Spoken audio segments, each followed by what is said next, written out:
January the 18th, 1918, Petrograd. For the first and only time in Russian history, an elected national government is about to open its doors. Delegates file into the Tauride Palace, most of them socialist revolutionaries, the party that actually won the vote weeks earlier. They have a mandate, they have a plan. They don't get to use either. A man walks to the podium, shoves an elderly delegate out of the way, and announces that his committee, and only his committee, has authorized him to open the meeting. He reads out a declaration nobody in that room voted for. You've probably never heard his name. His boss got the statues. He got a title, a desk, and, eventually, a city named after him. His name was Yakov Sverdlov, and for about 16 months, he was arguably the second most powerful man in Russia. Not because he gave the speeches, but because he built the machine underneath them. Start with the basics. When Sverdlov returns to Petrograd after the February Revolution of 1917, the job he's handed isn't glamorous. He's put in charge of the Bolshevik Party's secretariat, the office that decides which loyal organizer gets sent to which city, which Soviet, which factory. That sounds boring. It wasn't. In the weeks before the October Revolution, that job made him the man quietly wiring together the network that would seize power. On the night of the revolution itself, Lenin and Trotsky get the credit in the textbooks. But it was Sverdlov's people, Sverdlov's telegrams, and Sverdlov's lists doing the grunt work of making sure the coup didn't fall apart by morning. Weeks later, at Lenin's own suggestion, Sverdlov became chairman of the All-Russian Central Executive Committee, on paper, the head of the Soviet government. Historians still call him the first head of state of Soviet Russia. But that title was never really about being the boss. It was about controlling who else got to be one. Call it a division of labor. Lenin supplied the theory. Sverdlov made it work. So, let's go back to that room in Petrograd. A few weeks before Sverdlov walked to that podium, Russia had actually held a free election, the first, and for the next 70-some years, the last one of its kind. The socialist revolutionaries won comfortably, something like 40% of the vote and a clear majority of the seats. The Bolsheviks came in a distant second, with around a quarter. Lenin's government had already seized power back in October. This assembly was supposed to be democracy's chance to catch up, to give the new government some actual legitimacy from actual voters. Sverdlov made sure that never happened. He put his committee's declaration to a vote, demanding the assembly hand all power straight to the Soviets, which the Bolsheviks already controlled. It lost, 237 to 136. That was the whole ballgame. Within hours, Bolshevik and Allied delegates walked out. Before dawn, the guards shut the doors. The next day, Sverdlov's own committee signed the decree making it official. Russia's only freely elected government was finished after a single session.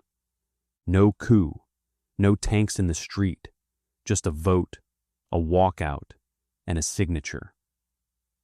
That's how you end a democracy when you already control the paperwork. Anyone can shut down a room. Building an entire government from scratch is harder. In the spring of 1918, he co-chaired an early commission drafting Soviet Russia's first constitution, working directly alongside a Bolshevik named Joseph Stalin. That document didn't just describe the new government. It legalized the one the Bolsheviks were already building after the fact. At the same time, Sverdlov kept running the party's secretariat, which meant he decided who got sent where. Loyal organizers went out to the provinces. Local Soviets that didn't fall in line got new leadership, courtesy of Moscow. Piece by piece, an entire country's worth of local government got tied directly into the party's chain of command. Leon Trotsky, writing years later, put it bluntly: if you wanted to trace how power actually moved in Soviet Russia during this period, inside the government, or inside a single garage belonging to the War Ministry, sooner or later the trail led back to Sverdlov's desk. He didn't hold the title General Secretary. That title hadn't been invented yet. But the job, Sverdlov invented that too. A different man would later inherit it. We'll get to him. He'd built the machine. It was about to get its first real test. By the summer of 1918, civil war is tearing the country apart, and the Bolsheviks are getting desperate. On August the 30th, a socialist revolutionary named Fanny Kaplan shoots Lenin twice, nearly killing him.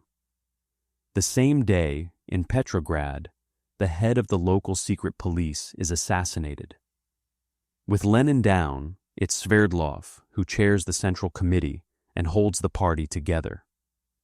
3 days later, it's Sverdlov who announces what comes next, what history now calls the Red Terror. The formal decree follows on September the 5th. Mass shootings, ordered without hesitation, aimed at anyone connected to the resistance. By mid-October, the secret police's own internal report for Petrograd alone counts 800 people shot and more than 6,000 locked up. You're looking at one city, over 2 months. Broader estimates for those first couple of months run into the tens of thousands, based on execution lists the Bolsheviks themselves published in the press. They weren't hiding it. For a while, they were proud of it. Not everything came with a press release. January the 24th, 1919. A secret directive goes out from the Communist Party's Organizational Bureau. The Org Bureau, a body Sverdlov sat on. One more piece of the apparatus he'd spent the last year building. It's aimed at the Cossacks, the semi-autonomous horseback communities of southern Russia, many of whom had sided with the anti-Bolshevik whites. The order doesn't ask for surrender or disarmament. It calls for merciless mass terror against wealthy Cossacks, marked for extermination as a group, and the same treatment for any Cossack who'd taken part, directly or indirectly, in resistance to Soviet power. Historians have a nickname for this document: Sverdlov's Circular. Within weeks, tribunals in Cossack territory were passing death sentences in minutes. In March of 1919 alone, historians have tallied more than 8,000 secret police death sentences. Historians disagree on how to weigh that. The Soviet-era historian Dmitry Volkogonov put the cost starkly, writing that almost a third of the Cossack population was exterminated on Lenin's orders. Historian Peter Holquist has pushed back on that framing, arguing the Bolshevik state did not pursue an open-ended program of genocide against the Cossacks.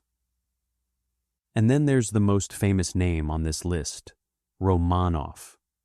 This one actually happened earlier, before the terror, before the Cossacks, but it's the name you already know. By July of 1918, the deposed Tsar Nicholas II and his family are prisoners in a house in Yekaterinburg, in the Ural Mountains. Anti-Bolshevik forces are closing in, and local authorities are afraid the Tsar could be rescued and turned into a rallying flag for the other side.